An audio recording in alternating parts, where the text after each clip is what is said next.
রাজধানীর এক অভিজাত হোটেলে আনুষ্ঠানিকভাবে উদ্বোধন হলো রঙিন ব্রয়লার ব্রিড স্যাসোর গ্র্যান্ড প্যারেন্ট অপারেশন। ফ্রান্সের স্যাসো হেন্ড্রিক্স জেনেটিক্স এবং বাংলাদেশের কাজী ফার্মস লিমিটেডের যৌথ উদ্যোগে শুরু হয়েছে এই প্রকল্প। অনুষ্ঠানে প্রধান অতিথি হিসেবে উপস্থিত ছিলেন প্রধানমন্ত্রীর উপদেষ্টা রাশেদ আল মাহমুদ তিতুমির।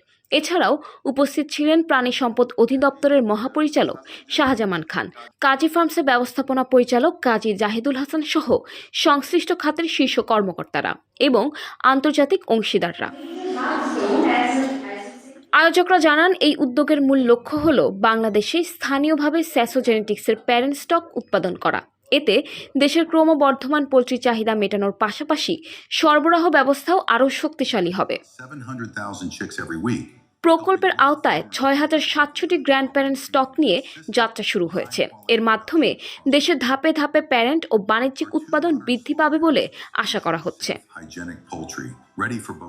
স্যাসো ব্রয়লার মুরগি দেখতে অনেকটা দেশীয় জাতের মতো হলেও এর বৃদ্ধি দ্রুত। স্বাদ ও টেক্সচারের কারণে এটি ব্রয়লারের তুলনায় আলাদা বৈশিষ্ট্যপূর্ণ। উপদেষ্টা রাশেদ আল মাহমুদ তিতুমির বলেন, সরকার সবসময় বিদেশি বিনিয়োগকে স্বাগত জানায় এবং এ ধরনের উদ্যোগ দেশের পুষ্টি নিরাপত্তা ও খাদ্য উৎপাদনে গুরুত্বপূর্ণ ভূমিকা রাখবে।